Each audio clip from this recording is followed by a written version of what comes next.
حضرت عمر فاروق اللہ اکبر، حضرت عمر جیسا بندہ 24 لاکھ مربع میل کا حکمران، اور شاہ روم کو خط لکھ کے کہتا ہے میں منت نہیں کرتا، میں حکم دیتا ہوں۔ اتنا تگڑا بندہ۔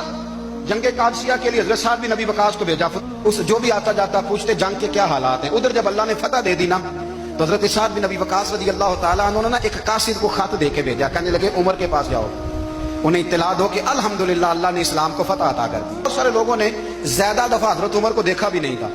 وہ جو قاصد خط لے کے آیا تھا نا، اس نے ایک آدھ دفعہ دیکھا تھا، حضرت عمر بوڑھے ہو گئے، وہ پہچانتا نہیں تھا۔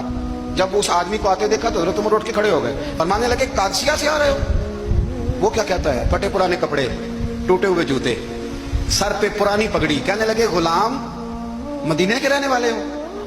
حضرت عمر کہنے لگے ہاں مدینے کا ہوں۔ کہا میں قادسیہ سے آیا ہوں، الحمدللہ اللہ نے اسلام کو فتح دے دی ہے۔ اس نے یہ بات کر کے تو گھوڑے کو ایڑی لگائی، گھوڑا دوڑنے لگا مدینے کے، حضرت عمر بھی ساتھ ساتھ دوڑ رہے ہیں۔ فرمانے لگے اچھا بتاؤ خالد بن ولید کا کیا حال ہے؟ لفظ ادا ہوتے ہوتے مدینے کی سرحد آ گئی۔ لوگوں نے عمر کو گھوڑے کے ساتھ دوڑتے دیکھا تو کہا امیر المومنین کیوں دوڑ رہے ہیں؟ وہ غلام چھلانگ لگا کے نیچے آیا، قدموں میں بیٹھ گیا، کہنے لگا حضور آپ نے بتایا ہی نہیں آپ امیر المومنین ہیں۔ آپ فرمانے لگے کیا بتاتا؟ وہ عمر ہوں جس نے اپنے گناہوں کا حساب دینا۔ کوئی حیثیت نہیں، کوئی طاقت، تو نے اچھا کیا، تو مجاہد تھا، مجھے ساتھ ساتھ دوڑایا، تو نے اچھا کیا۔ جتنے لوگ تھے چیخیں مار کے رونے لگے۔ حضرت فاروق